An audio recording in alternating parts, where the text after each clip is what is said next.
Welcome to the 90th Minute Whistle podcast. I'm your host Mario. I'm here with my host Leon. Hello. All right, so today we're going to do something a bit different, a bit lighthearted.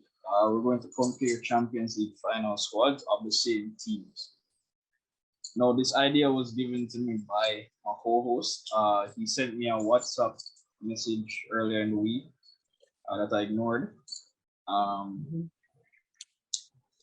and it was a fascinating I guess I don't know if he was bored or something or just see it online.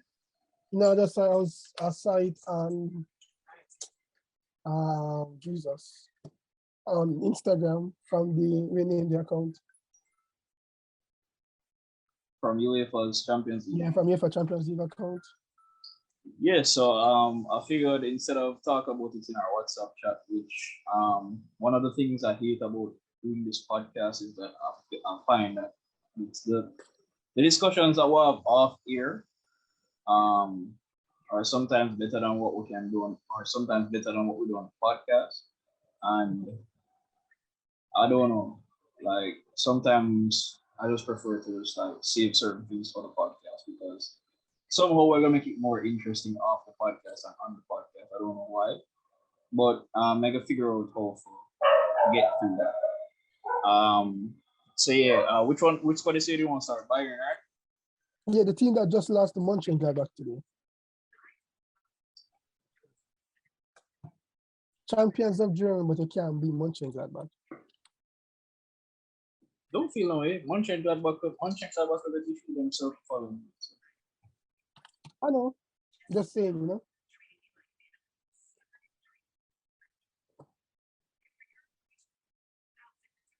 And by the way, Mönchengladbach, you should still fire the coach this week.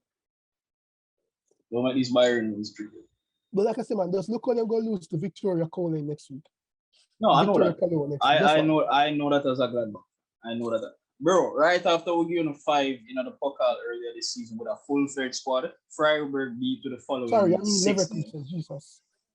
No, but like even earlier this season, we beat Bayern 5-0 in the Pokal with a full-fledged squad, full starters.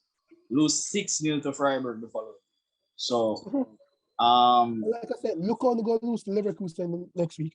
Yeah, I know. So quite annoying. It should be less annoying for you. It is less annoying for me, but still it's annoying. So I'm the one who has to watch them lose 6-0 the following. True.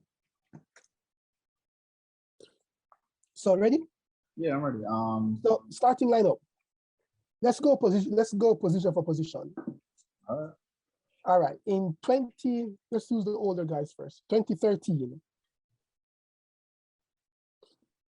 Yeah. Let's see. In 2013, the striker was Mandzukic. Yeah. Yes. Muller in behind. Robben Ribery. Martinez, Schweinsteiger. Dante, Boateng, Lam, Alaba. In 2020, we had Lewandowski, Muller, Gnabry, Coman, Goretzka, Thiago, Boateng, Alaba, Davies, Kimmich. Now, so in a one-off match, yeah, who wins? I'm giving it to the 2013 squad. Why? I'm not going to lie now. Bayern won the 2020 Champions League with a half-ass squad. I'm not going to lie to you. I think what? Half-ass squad. No, sir. A lot of the squads that are winning the Champions League now will not survive, in my opinion. This Bayern team did something that no other team has ever done. They won every single Champions League game. Again, where we are in football overall, I just don't think that was a very competitive year of the Champions League overall. They can only be what is in front of you. No, I'm not saying no to that, but what is in front of you is still less than what even 2013 squad had to deal with. In terms of a whole, I know that later down in the competition, you still have to face somewhat big teams. But even those big teams, I mean, all right, for example, this team beat Barcelona, right? Yeah. And give them 8-2, right? Mm-hmm. Yeah. Compare that to a Barcelona team from any other era. It would have, even if they still somehow managed to win the match, it would have been way more competitive than this beating them 8-2. So I also look at the scope of who you have to face and what are the conditions of the teams. The only real challenge that you had in your group stage for this year was Ajax, and you beat them. Yeah, but again, we have to look at the merits, right? Mm-hmm. Neuer is in goal for both teams, right? Yeah, that doesn't change. Boateng and Alaba is in both teams as well, but they're playing different positions. The 2013 squad has Boateng and Dante. Yeah. With Alaba and Lam. Mm-hmm. Now, Lam versus Kimmich at right back. Yeah. Granted, right back is not Kimmich's best position, but he's just as good as Lam, in my opinion. In terms of right back, in terms of talent, yes. And as a defensive midfielder, he's a better defensive midfielder than Lam. And Lam is a better fullback, in my opinion. And Lam is the better fullback. But those are their natural positions, anyways. Exactly, but to me, there's no drop in quality right there. I think the biggest talking point you might have is Davies versus Alaba left back. Where I believe Davies is the better left back. I wouldn't say that. I think Alaba is a better overall player. Because even when Alaba was, I believe yes, Alaba is the better player because he plays everywhere on the pitch. Not just that. David Alaba was the best left back in the world at the time, and he had to compete with Marcelo when Marcelo was at his height, Jordi Alba when he was at his height of his career. Majority of who does Alphonso Davies really have to compete with for the best left back in the world over the past couple of years?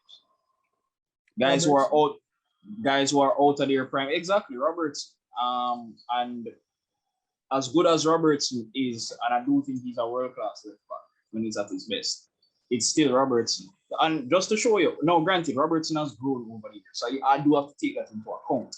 But let's not pretend like Robertson wasn't getting relegated with Hull City while David Alaba was winning the Champions. A lot of people forget that Hull City spell that he had, which was what really gave him a shine.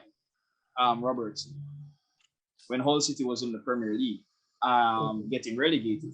So, like, granted, he's grown since then. I have to. Yeah, but he's shown in that Hull City squad. That's why Liverpool bought him. Oh no, I'm not saying no. That's why I said just to show you, even in a Hull City squad getting relegated, like you still shine. He and Maguire was the two shining lights in that team. Yeah, that's why I said. Also, I'm still taking into consideration that he's grown over the years. I'm still even taking his player growth into consideration. So, like, where David Alaba and who he had to compete with just overall as a fullback in that era, I just think that he's better than Alphonso Davies. Now, granted, Alphonso Davies is an attacker who switched to left back because here's the thing, that fits into the Marcelo and Jordi Alba, because much like Marcelo, when he came to Real Madrid, he didn't come as a left back, he came as a left winger. Mm-hmm. Same goes for Jordi Alba. At Valencia, Jordi Alba wasn't playing left back. He was playing as a left winger for the majority of the time because they lost guys like David Silva, Juan Mata, Joaquin. He was a part of that generation, and he used to come off the bench. Actually, he used to come off the bench in that generation because he was a winger. As a matter of fact, Valencia, when he was leaving Barca's academy, he was a forward. He was an inside forward, not even a left winger, a pure left winger. He was an inside forward at the time at Barca. So at Valencia, he started to play further back and further back and further back. And then in his final season at Valencia, they had to use him at left back. They didn't have any left backs either way. And he happened to shine in the position. So Barca brought him back for that position. And the person who Barca actually wanted to play that position, Adriano, he was playing for Sevilla as a left winger. And Barca and most teams like to transform guys who are pure left wingers into fullbacks. And I think Alphonso fits that mold. Because when I used to tell you about Alphonso Davies in the MLS, he was a right winger cutting onto his left foot, scoring goals. So I was even surprised to see him as a left back. Even if you wanted to use him as a pure winger, where you just go down the wing and put in crosses, I thought you'd use him like that. But to see him at left back was surprising. And yes, he's definitely one of the best left backs in the world. He proved that. But David Alaba is a more complete player, and he has to compete with a lot better wing backs or more wing backs at the highest level than I think Alphonso is. That's why I gave him the edge. Yeah, but you see, I would personally can say that going forward, Alphonso would be more dangerous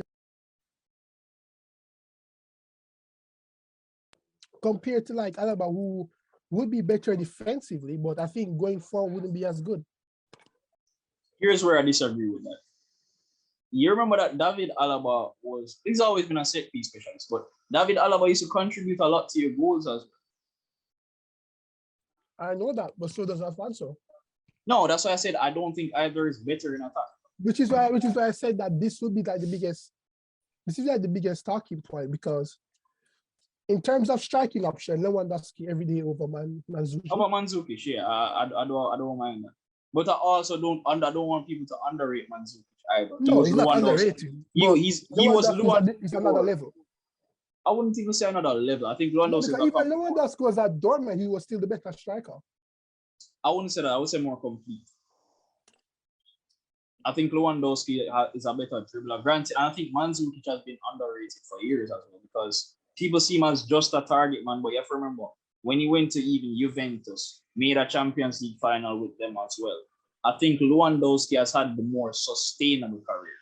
After that Bayern, because remember, the position that Lewandowski is in now, Mandzukic was in the same position, but he chose to leave and go to Atletico Madrid.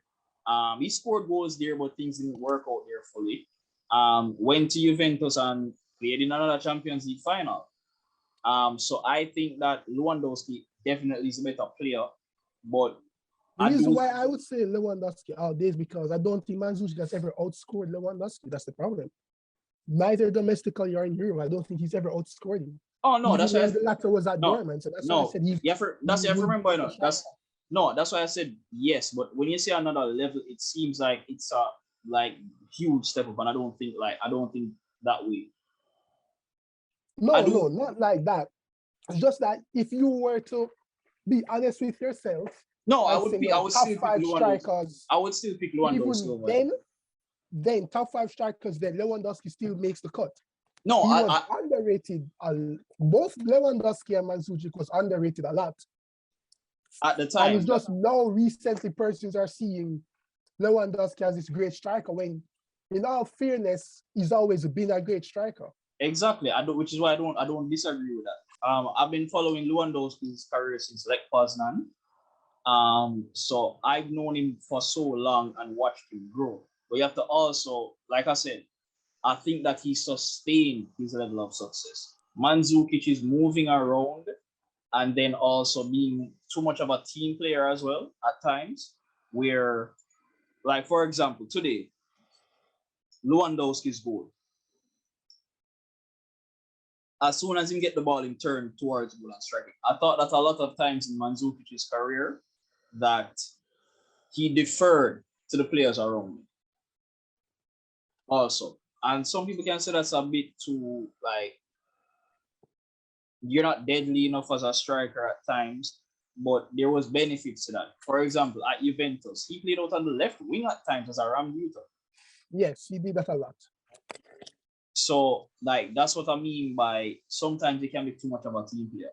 The instant Lewandowski got the ball today, literally turned us and head straight towards goal.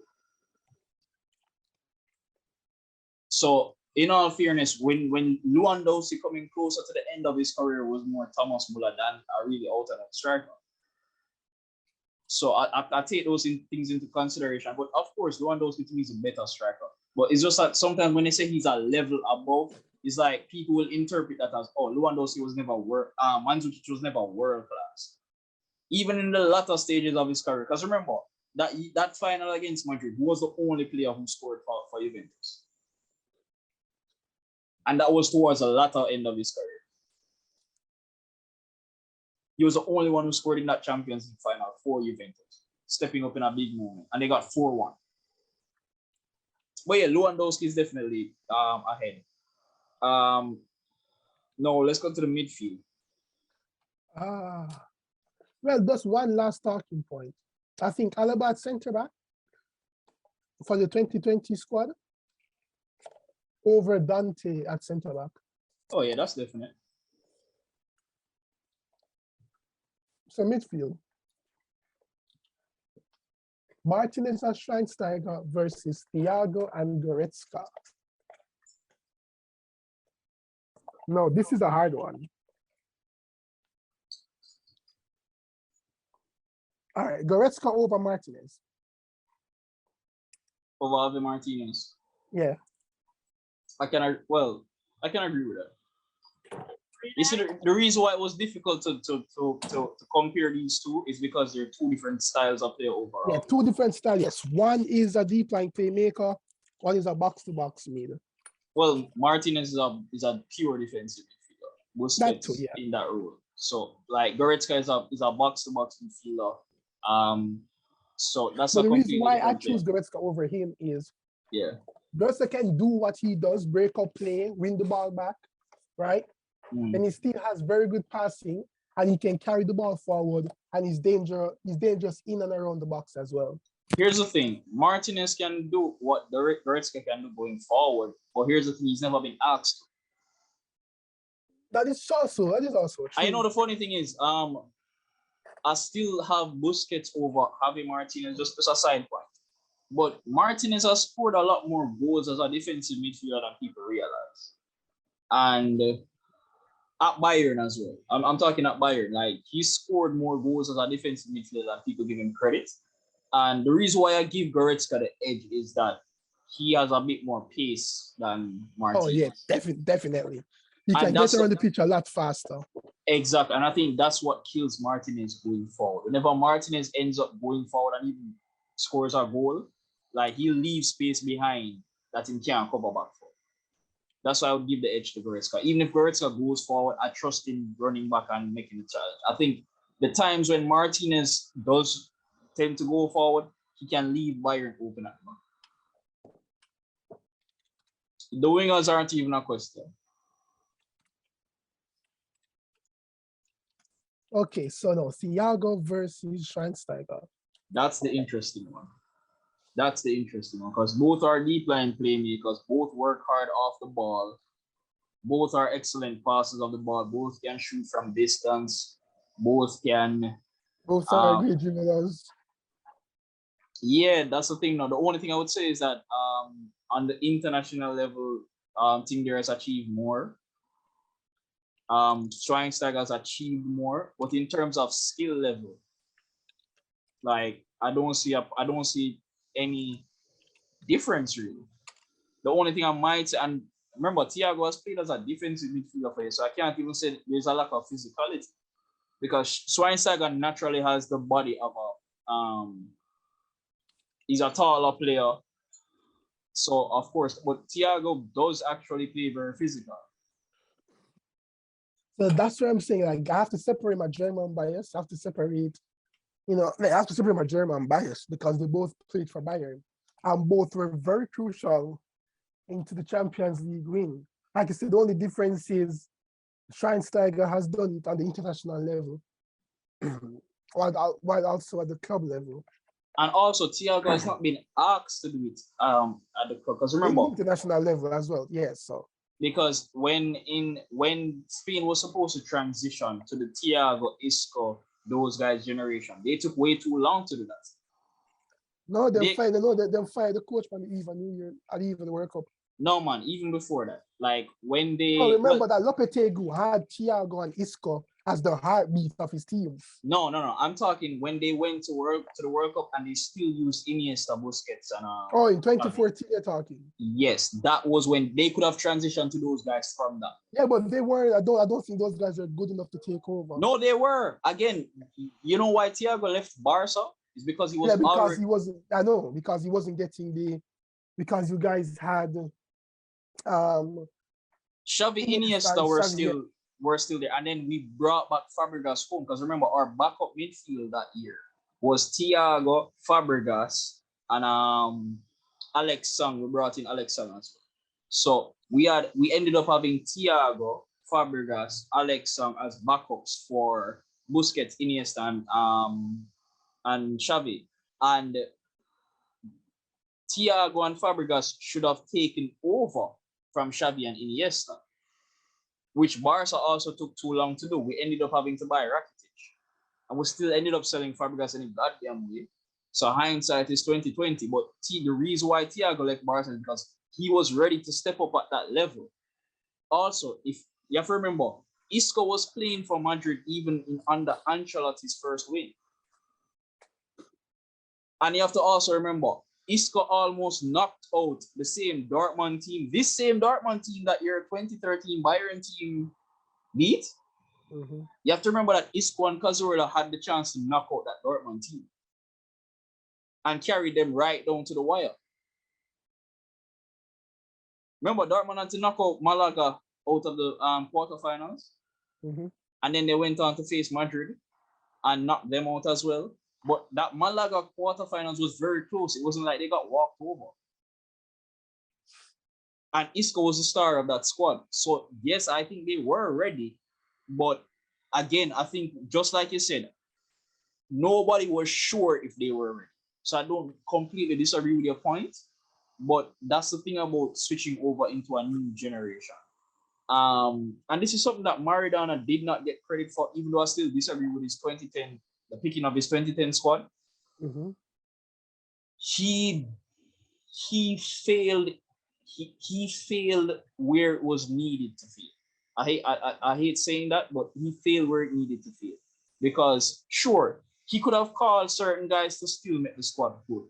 But what I thought Maradona was doing was saying, hey, let's just get rid of all of the old guys who failed to live up to their potential, not fail to live up to their potential skill-wise or career-wise, but in terms of winning trophies for Argentina. The Argentina team before even 06, between 2002 and 2010, they underachieved a lot.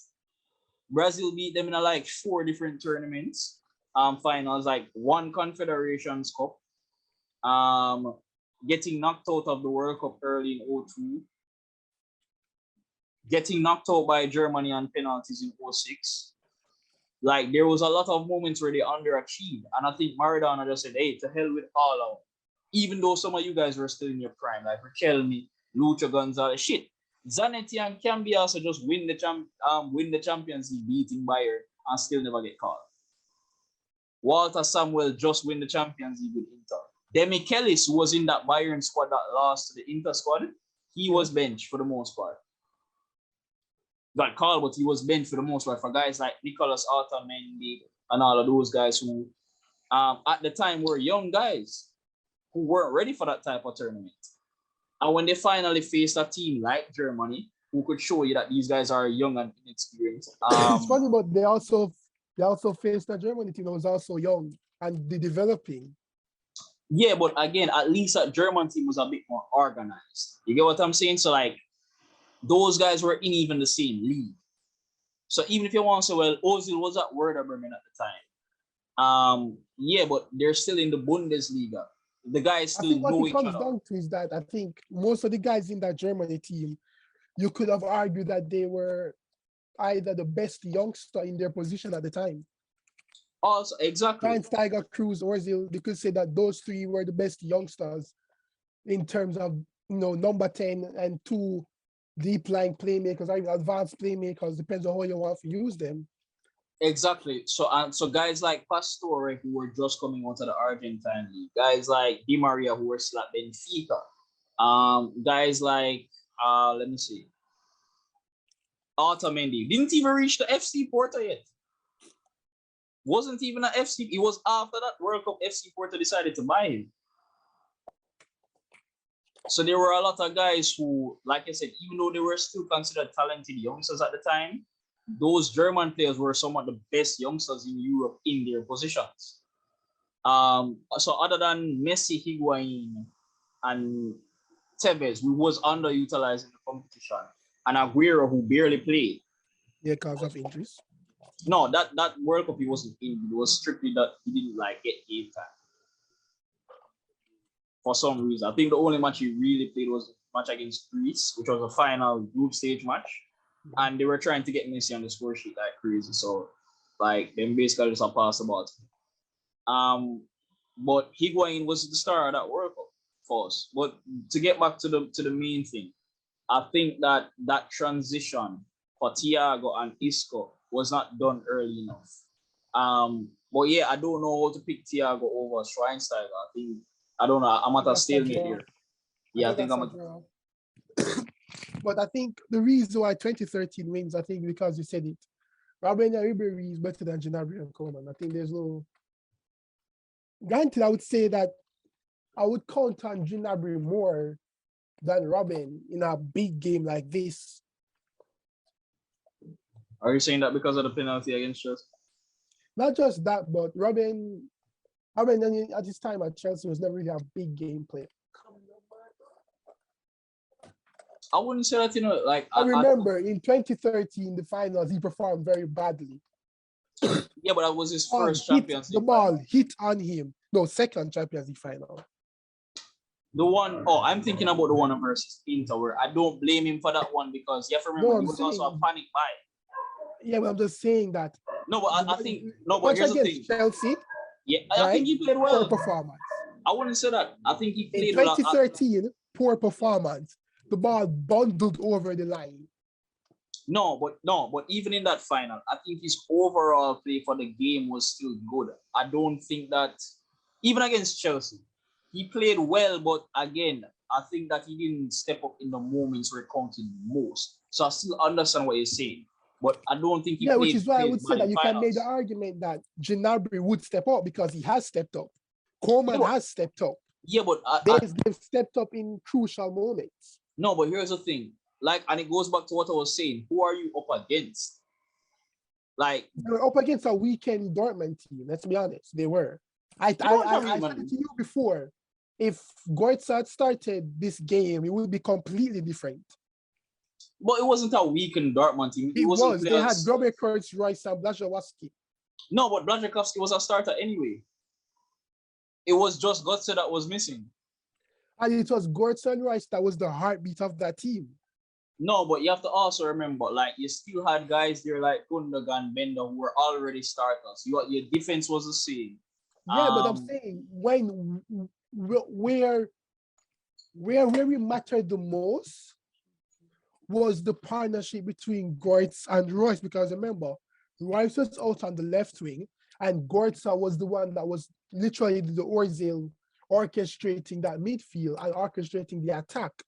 Yeah, but and that was where this Dortmund team performed badly, that they weren't able to create much chances. Granted, because their midfield and defense was the same, Bayern found it hard to create chances, but they did create chances. Yeah, but I don't think Dortmund side, their chances were far and in between.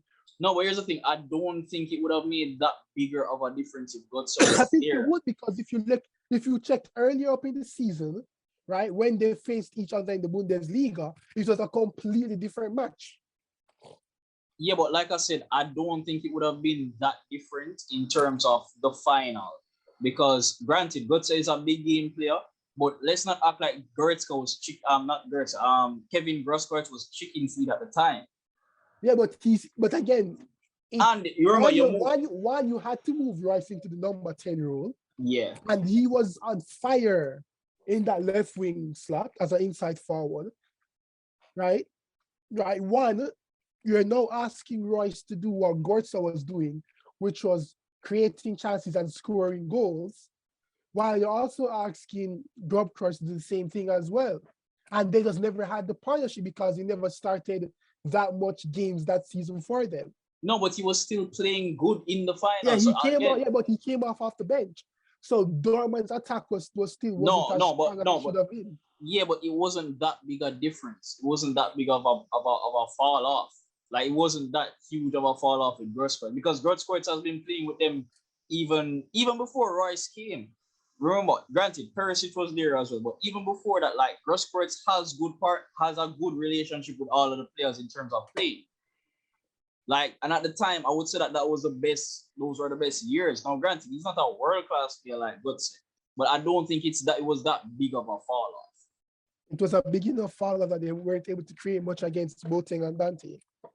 Yeah, but here's the thing: they're going up against Javi Martinez and Schweinsteiger from midfield. Yeah, and you have Gundogan and Bender to contend with Martinez and Schweinsteiger. No, but I'm talking direct head-to-head matchups. Those guys had to worry about Muller in the hole. So basically Bender had to worry about Muller. Martinez had to worry about Royce. Granted, your fullbacks Philipp Lahm and David Alaba. Well, David Alaba has always played against Blazkowski, so that. But like I said, I'm saying, Royce should have caused way more problems for Lahm than Gordcross. No, I don't deny that, but I'm saying it's not that. And Gordcross would have caused way more problems for Muller than Royce would have. For Martinez than Royce would have. I get that, but like I said, I still, based on how the match went, I still didn't see it as a huge fall off. Remember, neither team was creating a lot of chances. It took a Robin crawl over the line, as they say. Yeah, it was a crawl over the line. Which is why this is another thing I'll come to is that in 2010, I feel that Hansi Flick playing style and tactics would have blown the 2013 squad away. Because I see by the time the 2013 squad got to the Champions League finals, they were tired. They were burnt out. Here's the thing. Here's where I disagree with that. Glup Heynckes had something perfect going that season where, depending on the team that they played, their playing style was flexible. Oh, yeah, they altered their playing style, yes. Yeah, that's why I said, because again, they could have started. They went between counter-attacking to controlling the ball, and they swapped between that depending on who they played. Because remember, this is personal bias, but I preferred Hansi Flick's style where he made every team adapt to him, not the other way around. No, but here's why that was good for that Bayern squad, because of the players that you had. Hansi Flick has had a younger squad, as you said. I thought that was perfect for this. I thought what Glup Heynckes did was perfect for the squad he had. Because remember, Javi Martinez was a starting defensive midfielder throughout the entire season. No, it was him. It was Schweinsteiger and Cruz was the pivot. No, like I'm talking about just purely defensive midfielder. Yeah, like we hardly used one. No, what I'm saying is, against teams that you wanted to control the ball, you would put Javi Martinez in. Against teams that you wanted to go gunning against, you had Cruz and Schweinsteiger at the base. But against teams that you wanted to sit back against, you had Luis Gustavo as well. Oh, yeah, I forgot about him. Yeah, so he was the guy that you normally started when you wanted to sit back. Against teams that you wanted to just go all out attack and gun them down, it was Cruz and Schweinsteiger. Against teams that you wanted to keep possession, you had Javi Martinez. So that's why I still think that and I think that the level that Ribery was at compared to where Coleman was, despite Coleman scoring in the final, like you're talking about a guy who should have won the Ballon d'Or. Yes, Ribery was at a different level, which would be the biggest X factor. Nobody in this Bayern team, other than Lewandowski, was on Ballon d'Or level. Right, and again, we can't mention Muller because Muller was there, is in both teams, so we can't mention Muller. No, who was another one who was on another level, both in 2013 and in 2020. Yeah, so I say him cancel out himself. Even Boateng, even though Boateng was not at the level. Well, I would say Boateng 2013 is way better than this Boateng. No, but just because he's younger. Just because he's younger. That's the thing. That's the thing. But that's what age, so you can't, yeah. That's why I'm saying I didn't count that. That's why I said you can't count. Okay, it's a tie between Kimmich and Lahm. That's for sure. I don't think as a fullback you would take Lahm over Kimmich, but Kimmich did not just only play fullback, throughout that Champions League campaign. But I don't think the drop-off in quality is so big or so massive that it warrants, like Lahm outright. You know what I mean? Yeah, like I said, I don't think talent-wise there's a disparity, but I think that Lahm also was a leader in your team, but also Kimmich was a leader in your team as well. So exactly. So there's not much. yeah, that there's not much that I can really say other than, and again, I don't want to have to bring up the like international success, just strictly head to head. Yeah, so we can't really count internationals in this. Yeah, but like I said, because he went on to captains a World Cup winning team, so you can't. Yeah, but also what I wanted to say, but like I said, the reason why I would still give them the edge, I thought it was a harder tournament to win for. And it was a harder tournament because you had a Madrid at their best, Chelsea was at their best, United was still United, Barcelona was at their best as well. So the opposition was harder compared to Bayern. PSG was climbing the ranks in terms of, because they were already had money spent by that time. So there were a lot more teams. Shit, again, the same. Again, if Malaga just could hold out for one more minute, Dortmund wouldn't even be in the final. Just to show you a Malaga team. And remember, like even looking back at our Chelsea final, we were expected to get knocked out by Napoli. Yeah. But that's why you play the match. And on that note, let's move to the next treble winning team. You on the Barca now? Yeah. Well, on a treble winning team. As much as I want Chelsea to win a treble, I haven't won one yet. All right. Neymar, Suarez, Messi. Iniesta, Rakitic, Busquets. Alba, Mascherano, Piqué, Alves, Ter Stegen. Versus Henry, Eto'o, Messi. Iniesta, Xavi, Busquets. Silvinho, Piqué, Torre, Puyol, Valdez. Now, this is how we're going to do this, right? Mm-hmm. Because a lot of the names are similar. We're going to do this based off of units. Which was the better unit? So the Barcelona man, take the stage. You see, the problem I have with you doing it in units is that favors MSN. And here's why I don't like that favors MSN. In the attacking trio, probably yes. Yeah, because let us not act like Eto'o and Henry and Messi wasn't the first era, which was the MSN before the MSN. No, what I would say, even if you go back to Messi, Ronaldinho and Eto'o, like that was a hell of a. But again, I give Henry more plus because Henry was more of a goal scorer. Yeah, but these guys were the leading goal scoring trio until MSN. Yeah, but here's the problem. Here's the thing though. Where football was even defensively, like in 09, it was a lot harder to score the amount of goals that they scored. That's one of the aspects, because I wanted to even bring up an example, like the tackles that Sergio Ramos could get away with in 09 is not the same that he could get away with in 2015. That is very true. Yo, like even if you go back to 06 when Ronaldinho was playing, like you realize that Gattuso was kicking him in the chest? Yes, back then football was rugby. Like it was much harder to score goals, but so I do take those things into consideration. Now here's the thing. I do like Neymar. Like in terms of his game, I do like him a bit more than Henry, but I can't forget who Henry is. Like people have fucking forgotten who Henry is. Isn't it?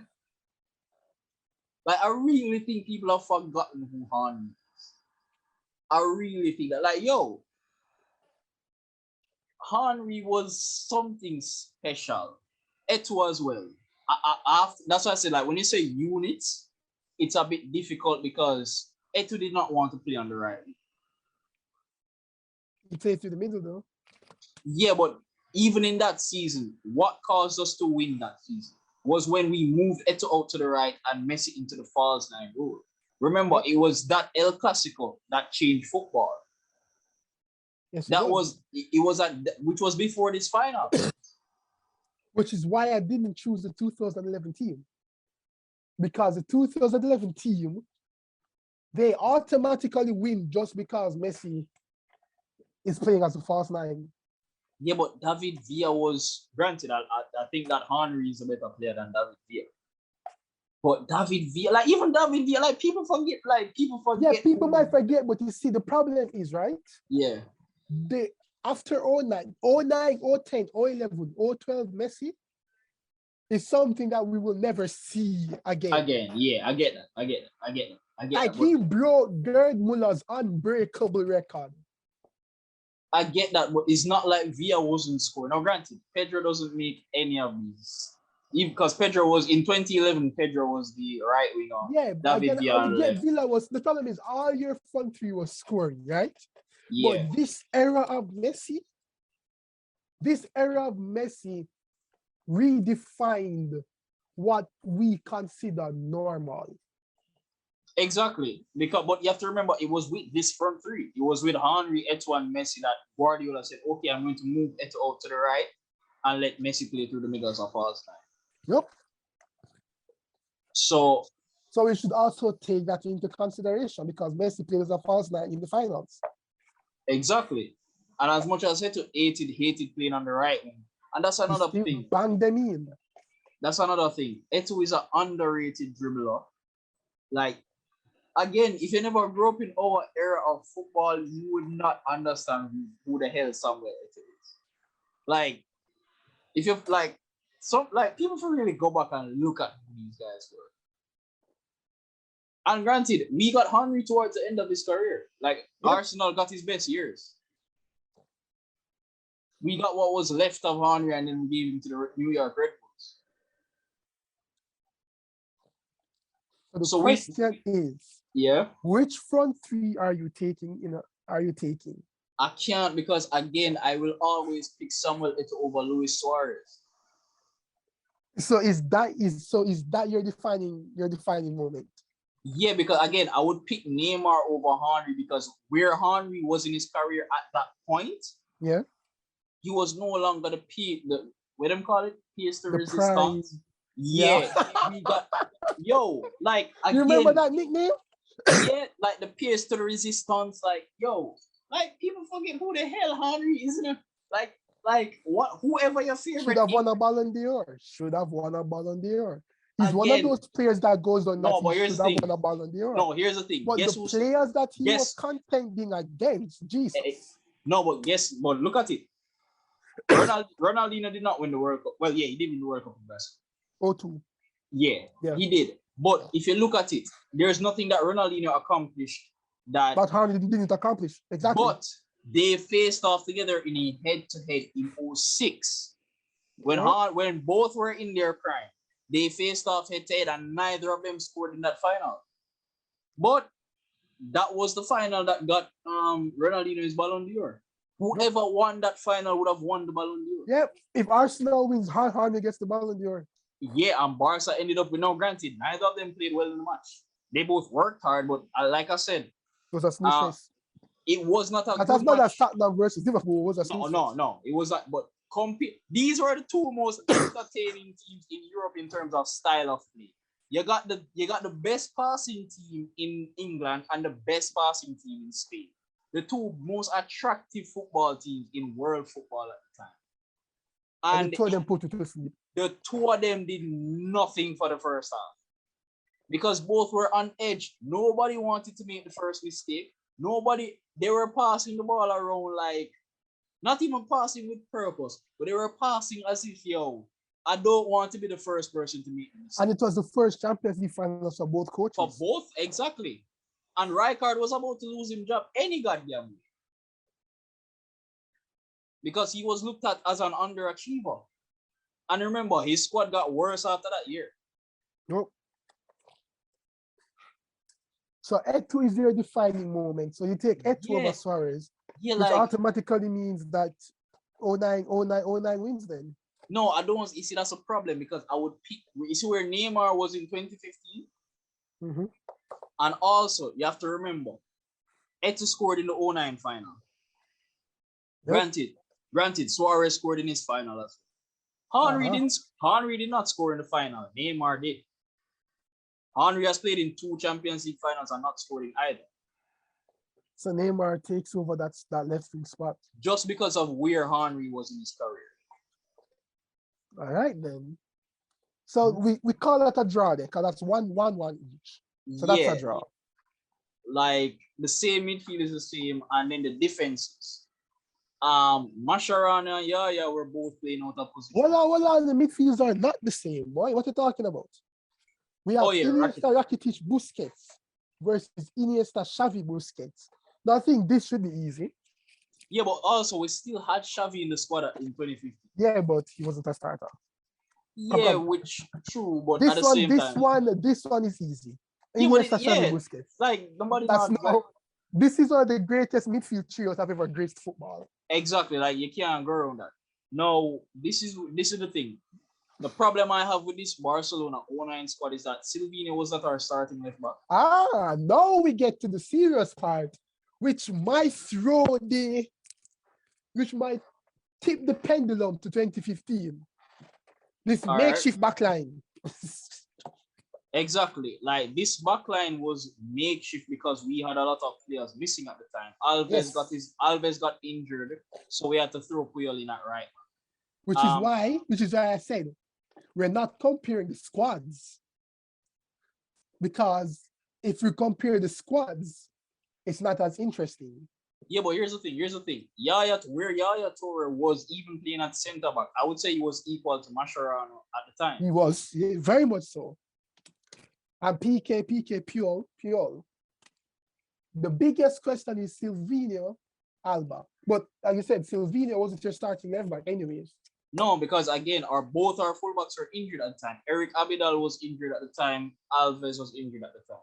But I think we have to compare position versus position to find the winner. And we're taking Alves over Puyol as a right back.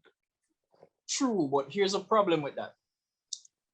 Puyol is supposed to be playing centre back. Yes.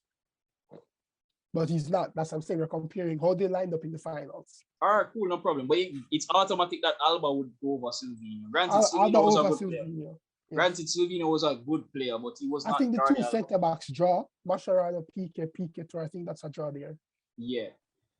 And I would take Alves over Puyol as a fullback. I would take Alves over Puyol as a fullback. No, you see, that one is also difficult because Puyol was also a very good right back in his younger Barca. Yeah, no. This is where the question comes in as what do you value?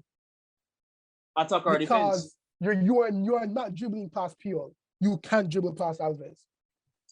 Yeah, but Puyol is not giving you what at the time, because again, at the time, exactly. Hold on, because Alves gives you more attacking wise than Puyol. Exactly. Now, Silvinho gives you exactly what you can get from Jordi Alba. Like I said, Silvinho was not a shit left back. Do not think that Silvinho was a shit. No, he wasn't. As a matter of fact, Silvinho was a starter before we brought in Eric Abidal. So it's not like this guy was garbage. Remember, he was playing on the other side of Zambrata, 06. Nope. Because we didn't have an official starting left back. It was always Silvinho or Gio. So Silvinho was not some chicken feed left back either. So I believe that if we can both look at it and say, I think the biggest deciding factor, because defenses are units, I think the biggest deciding factor is who's in goal. Oh, come on. That's I think Ter Stegen takes the cake over Valdes any day of the week. You can't even deny that. Fuck you, bro. That was a layup. That was a fucking layup. Oh, come on. That was a layup. No way. Valdes, as good as he was, never reach the heights of Ter Stegen. Well, you know what the funny thing is? Barcelona had two choices at the time. Yeah. Barcelona had the choice between keeping Pepe Reina, because those were the two goalkeepers who came out of the academy at the same time. Yep. Pepe Reina or Victor Valdes. Pepe Reina was a better goalkeeper. Yes, he was. He was, because again, Valdes is the third choice. That Valdes got saved a lot by the defense in front of him. Not just that, but like if you look at Spain had Casillas as the starter, but Pepe Reina was the backup. Yes, Valdes was their third choice. Yeah, like he was the third choice goalkeeper for Spain. Ter Stegen has had to compete with one of with one of the best goalkeepers of all time in their In goal Neuer. for Germany. And still he's And the he has second showed him choice. up. But hold on, And he he's has still the showed him up. second choice. No, Yes, but he's still the second choice. Valdes was the third choice goalkeeper for Spain. Like, if I was Pecorino, I would be pissed. I would be pissed. Like, at no point did Barca try and come back for this guy. Even after, now granted, after Valdes was done, we got Ter Stegen. So we never really need to bring back Pepe Reina. But yo, like, Pepe Reina's career, as good as he was at Liverpool, all he has to show for his Liverpool career is the Carling Cup. And that was his final season at Liverpool. Nope. All he has to show for Napoli is the Coppa Italia. Same thing for his Lazio career, Coppa Italia. So in a one-off match, right? Yeah. Who do you think wins? Ooh, in a one-off match. A one-off match, one match. Champions League finals, one match. That's a difficult one. I Because say 2015 win. it's a difficult one. But yeah, the reason why I said 2015 win is the same fact as I said earlier. Neymar scored in his Champions League finals. Henry didn't. Yeah. Right? To me, Suarez scores. Yes. Both scored, so them cancel out each other. Messi is But Messi. their defense in 2015, I feel would be able because to get a handle over your attackers in 2009. And I feel that Neymar would have taken Silvino to the cleaners.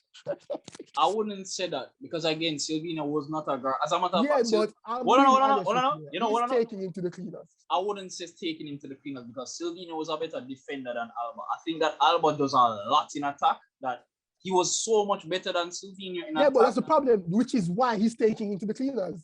But the thing with Barca is, everybody who plays on that left wing, they are helped up because of how good Alba is in attack.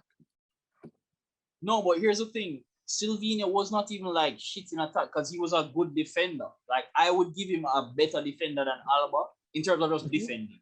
But the problem is, like, if I was to start 09's actual, like, fullbacks. Yeah. If I was to start I still think Alba is a level above them. Hell no. Eric Abidal was a better fullback. A better complete player. No, sir. Alba is better going. What? I think Alba has shown better longevity, right? And they have put up better numbers. And you can't say, oh, he's played in better teams. No. Alba's also maintained his level a lot longer. No, but that has to do with injuries. And I think that's all. You have to remember, like, yo, Abidal recovered from cancer and came back to play. Like I think people don't remember how good Eric Abidal was. But the thing is, Alba is such a great attacker. Like, Barca's most complete fullback, even if I include the right backs, Barca's most complete fullback as a defender was Eric Abidal. In terms of just both defense and attack, where you can trust him in both phases of the field to play world class. Alves, as you said, Alves was at times a liability on defense, but because of his pace, he could recover.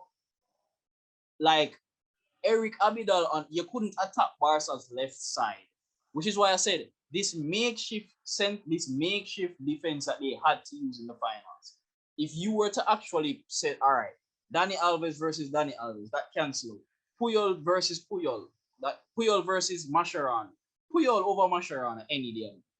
PK and PK cancel out each other. But again, Abidal versus Jordi Alba, sure, Jordi Alba might do well going forward. But guess what? Jordi Alba was also a liability at the back. Again, with this pace, he could recover at times, but he was a liability at the back on defense. Like, there was no liability with Eric Abidal because he was tall and physical enough to play damn near as a center back at times. There were times when we moved him to center back. But again, Abidal still gave you enough going forward. I still think Alba is a better attacker. But when you're talking about the actual back four from 09 that was supposed to play in that finals, I would have to give them the edge over the 2015 one. No, if we're to they're saying Abidal is the more balanced player. Yeah, definitely. Even if you include the right backs that Barca has. Like he's the reason why. No, but that's why I said like and I make this comparison like he's the reason why Alves got away with a lot of the bullshit. Because when Alves would get placed out of position, Puyol could move across and cover for him. Yeah, And because he didn't can you cover. guys play a makeshift back through when Alves attacked? Yes, because of Abidal's ability to both play even as a centre back. Even you remember when I told you that Pep got bored in 2013? Yeah. And he was using a back three. He used Puyol, Pique, and Eric Abidal.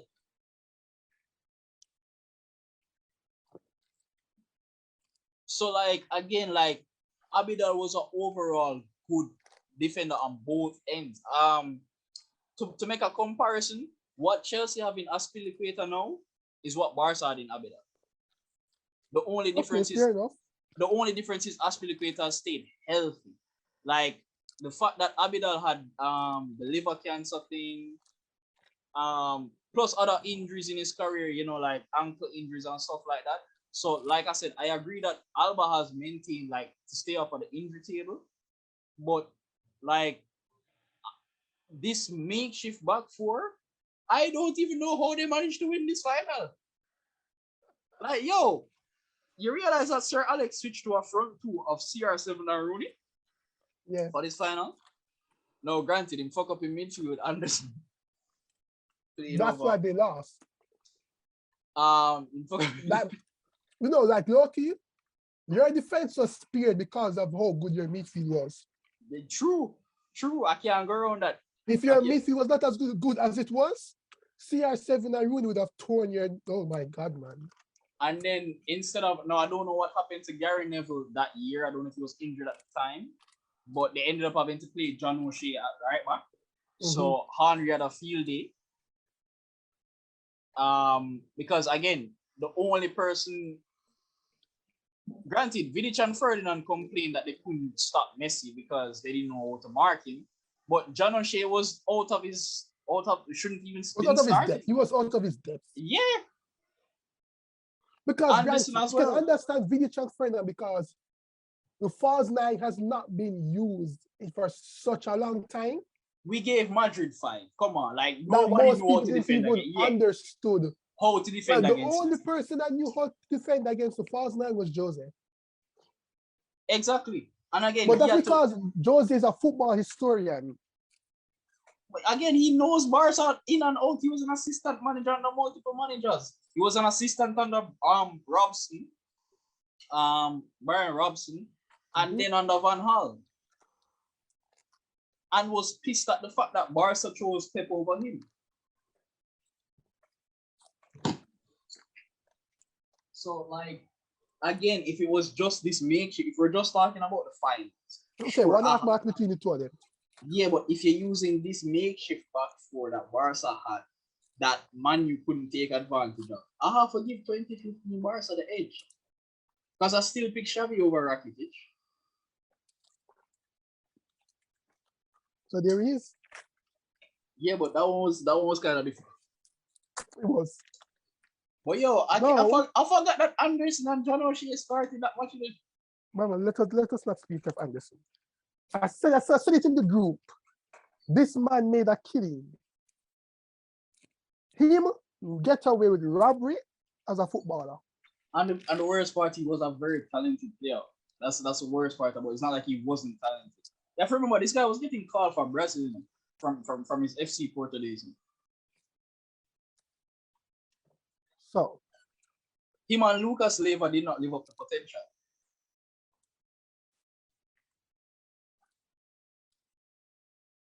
So you ready now? Oh, for the Chelsea last one of the night. Yeah.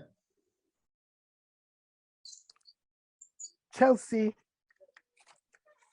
012 versus Chelsea 21.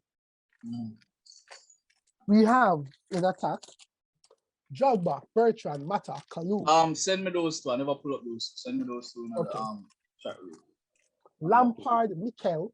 No, just send me them first. I want to. Oh, okay. No problem. I'll send them to you. Some reason I never pull them up. I never pull up the Chelsea one. I see this is what's fucked up about playing the finals, man. Like, there's no way. Like, if Chelsea had their full squad, there's no way Ryan Bertrand starts in that final. No, he doesn't. But that's what makes it fun. Sorry, fuck. So I sent you both of them.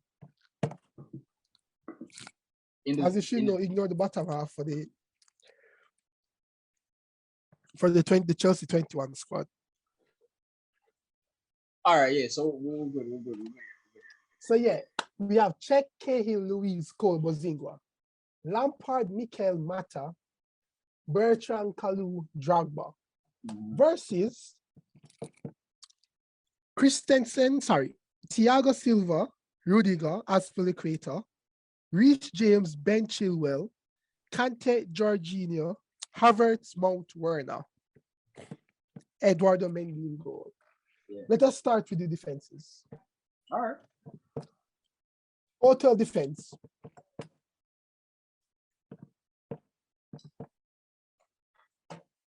Repeat that. Cech better than Mendy. Cahill, Luiz better centre backs than the back three. Cole, Bozingua better than James Chilwell.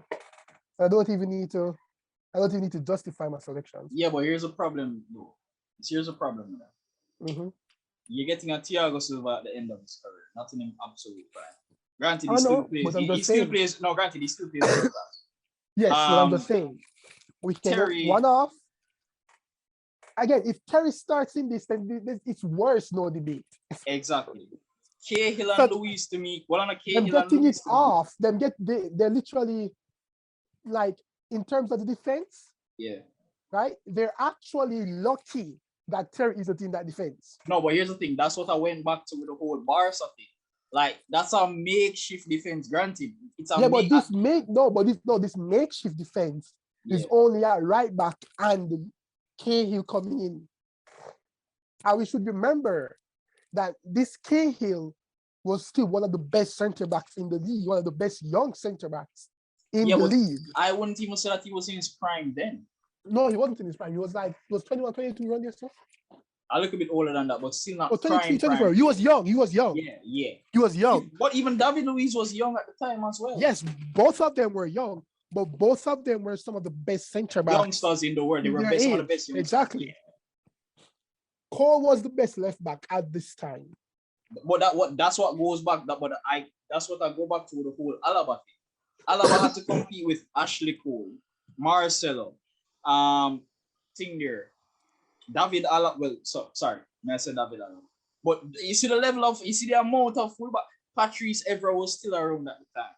Yes, Patrice Evra was still around. He was still in the Premier League, still going up and down that flank. We should also mention Kolarov as well for City. Exactly. The level of competition back then at fullback was a lot harder than it is now. And Cole was considered one of the best left back in the world. Yeah, it was between him, Marcelo, and again, Alaba was a young guy at the time. Alaba was the youngster coming up. Exactly. Trying to unseat the two veterans. It was Evra, Cole, and Marcelo. Were the best. Had their top three left backs. And then you had the young guy in Alaba coming up trying to fight out the two veterans or the three veterans for the spot. Kolarov was one of the young guys at the time as well, coming out a lot to Man City. Bozingua. And you see, that's my problem with also like comparing these squads. Reece and Chilwell don't reach to their prime yet. No, they don't. That is also true. But again, that's what makes it fun. Bozingua wasn't our starting right back that year. But in all fairness, that was coming towards the end of Bosinga's career. End up one again because he wasn't our starting right back. Because remember, when Bosinga was a starter, was when Licula, we signed him little after Portugal lost the Euros. Yep. Euros that they lost. Yeah, and he was coming from a squad where he was a Champions League winner. He was our replacement for Paulo Ferreira, and then we brought in Ivanovic to replace him. Like individually, I would take Reece James over Bozingua. Yeah, because individually. No, definitely. I agree with that because again, Bozingua was functional. But as a unit, as a unit, I'm taking this backline over which one? Chelsea's. The 2012? Yeah, the 2012 backline over Chelsea's All backline. right. Just the sheer amount of experience Yeah. and leadership that this backline has, because you have Czech, who's the captain for Country at the Czech time. Republic, right? You have Yeah, him and Bozingua, Rosicky. Yeah. previous Champions League winner, been there, done that, big game player. Ashley Cole, one of the many leaders in the Chelsea team and in the England team, another big game player, been around the block, been there, done that. Except The for sheer Roma, experience. money. Yes, the sheer experience of this defense is just on another level. All right, let's go into the midfield. Okay, this is where it becomes a bit more complicated now. Yeah. Lampard, Mikel, Jorginho, Kante. Ooh. Now we are comparing. This is where you have got Trent Pan. This is where you're. Let's say you're on sacred ground now. Mm-hmm. We're not. Have to be careful. Have to be careful how we go about this one. You know? Yeah. Okay. Why you afraid of every Chelsea fan attack you online? Right, me never social media account and you supposed to.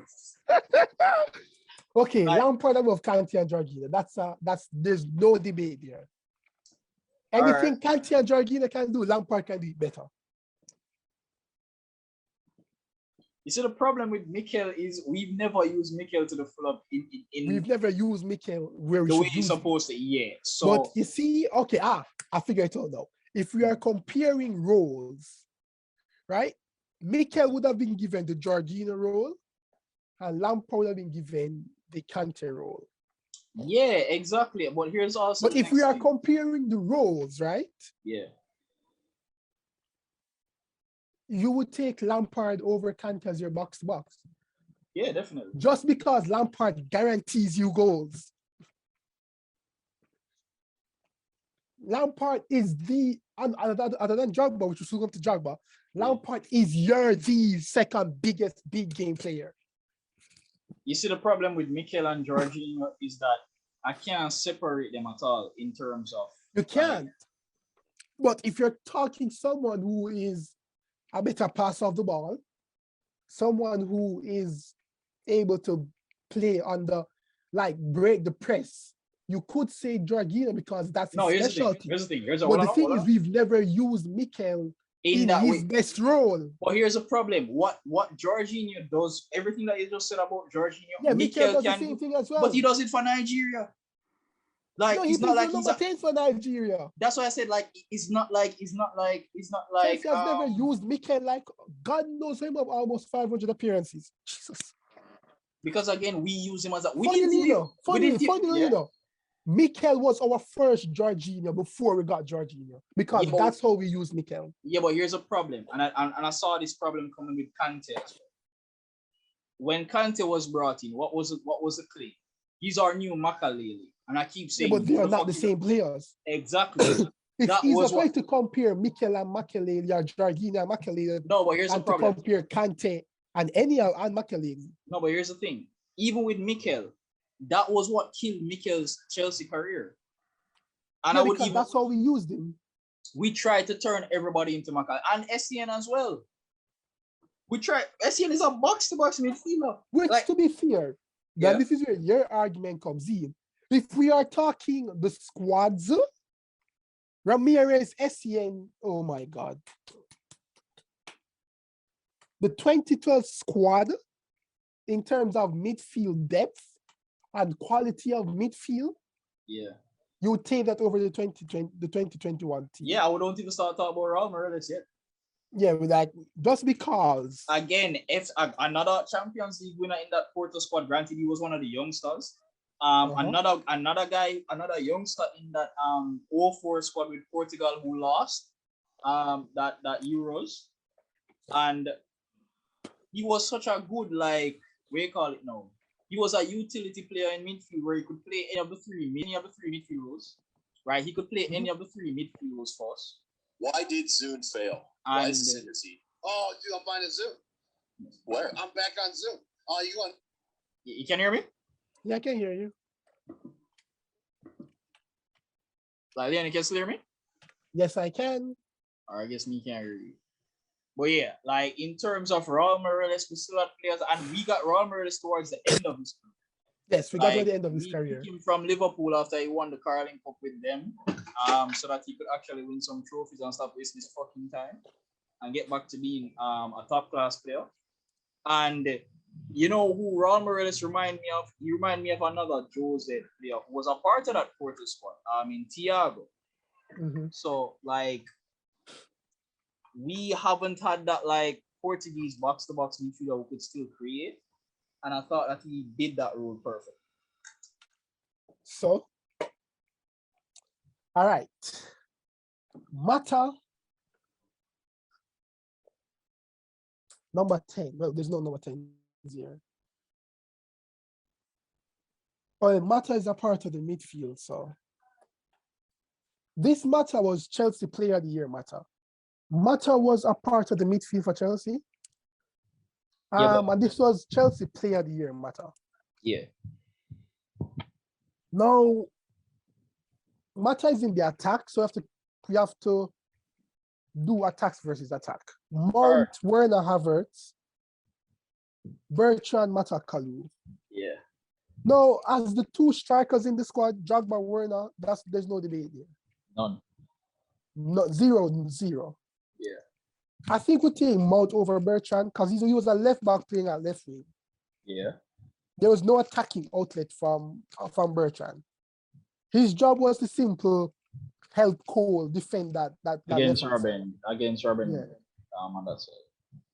So Mata, Kalu, Havertz, Mount.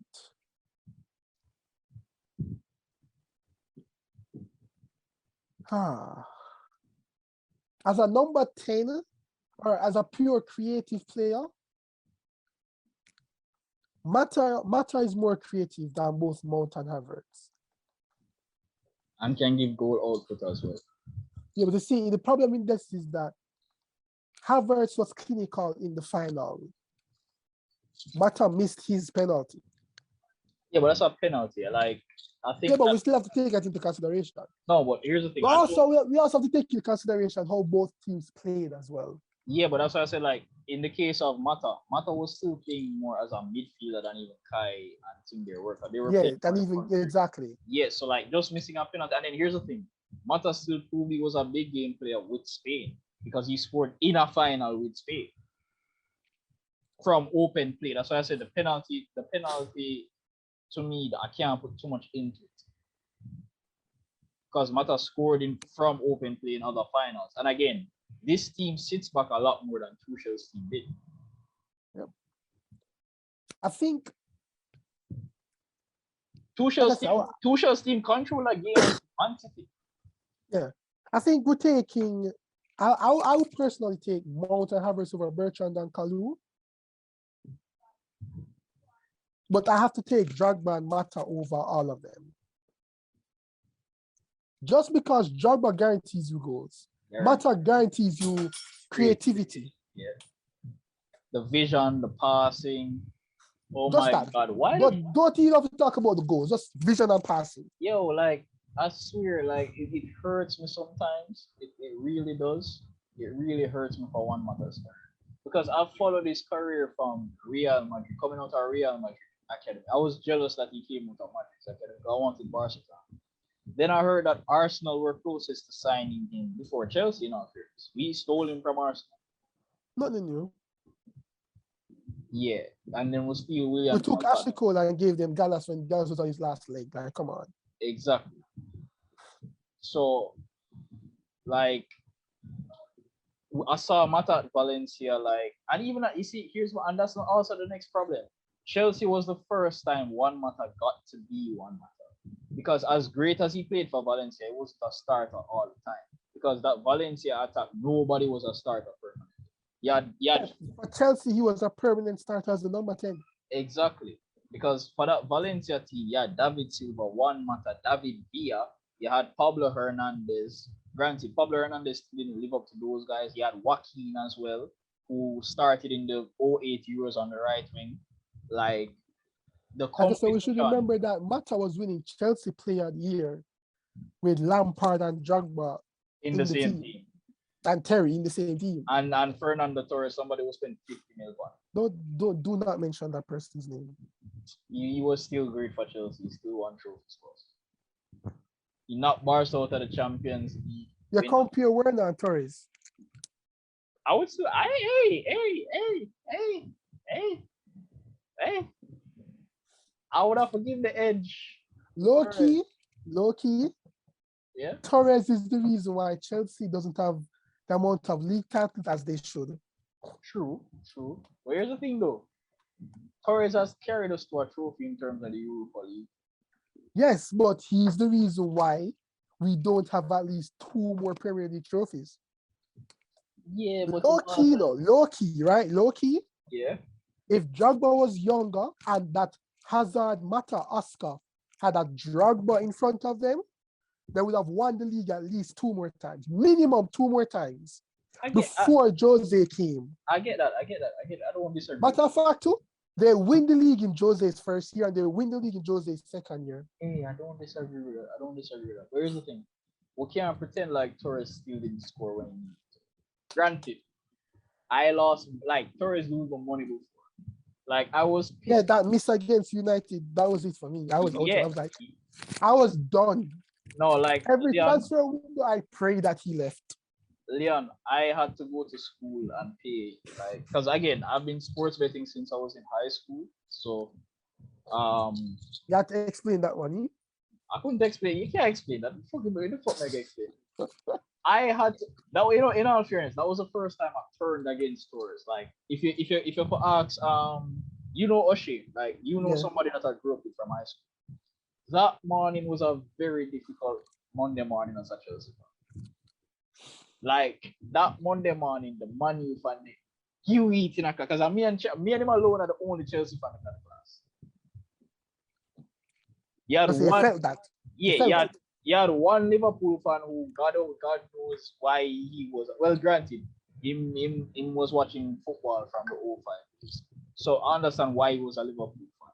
We had the entire class was Man. The entire me and him alone from the front line to Chelsea. He had one Liverpool fan in the class. If there was an Arsenal fan, nobody never made themselves known as an Arsenal fan. But it's funny, like in my high school, to say the opposite.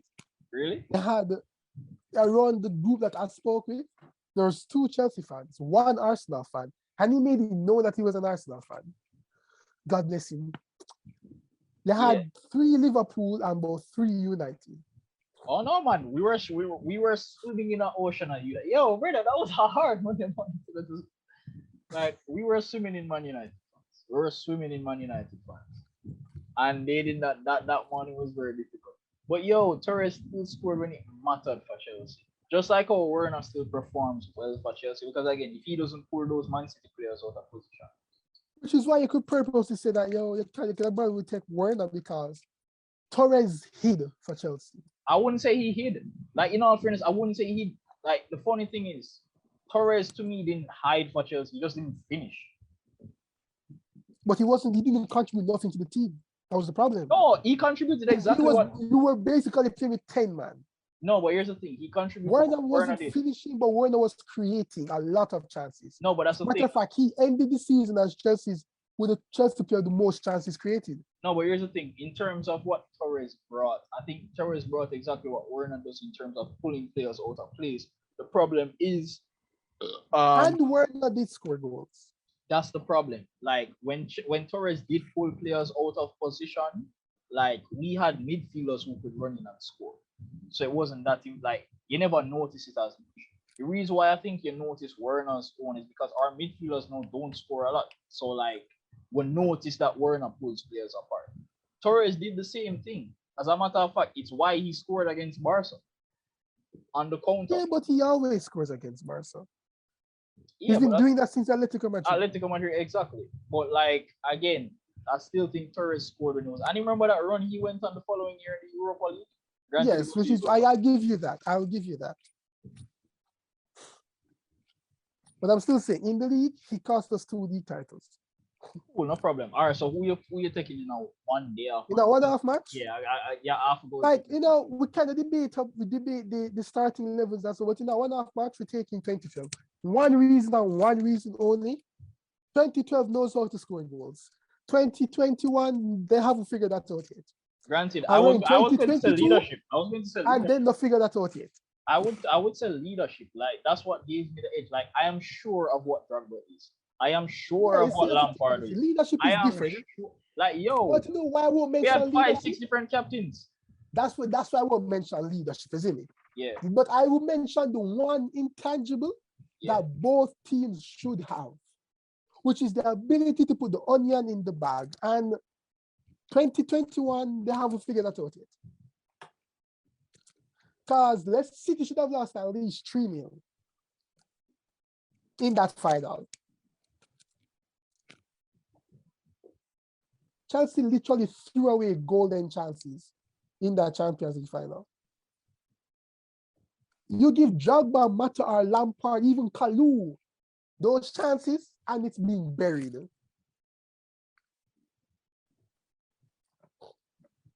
All right, so I guess we'll find. We're going to do this with some other teams first. We'll do this with some other teams. We compare Zidane's Champions League team with Madrid with another one, but that's not another time. That's it for us today. From the 90th Minute Whistle podcast. Check us out on livesports.net, right? It's at livesports1 on Twitter. It's at livesports. It's at live.sports on Instagram. It's Live Sports Media on YouTube, Live Sports Media on Twitch. You can check us out there if you want to like anything from our gaming. We play a lot of different sports games. So if you like UFC, esports boxing, FIFA, I play Madden, Leon plays 2K. If you want us to, we also do racing games as well.